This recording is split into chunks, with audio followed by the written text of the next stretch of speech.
కొన్ని లక్షల కోట్ల రూపాయలున్నా తినేది 2 పుల్కాలే తింటాం అంతే. ఇప్పుడు అది కూడా తింటల్లా. వెనకట్లో మనకి ఎక్కువగా డబ్బు లేదు. చక్కగా వండినన్నం, ఉడికిన కూర, గోంగూర పులుసు కూర, ఉత్తపప్పు, గుమ్మడొడియాలు, చల్లమిరపకాయలు.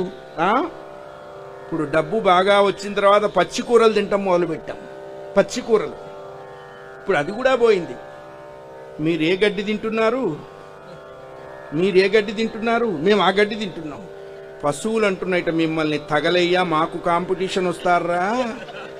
చివరికి మేం తినే గడ్డి కూడా మమ్మల్ని తిననీరా? ఎక్కడొచ్చిందండి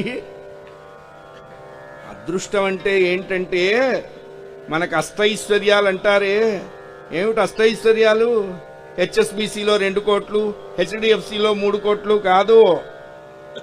తలుపు తీయగానే నవ్వుతూ ఎదురొచ్చే భార్య ఉండటం అష్టైశ్వర్యం. మాట వినే కొడుకులు ఉండటం ఐశ్వర్యం.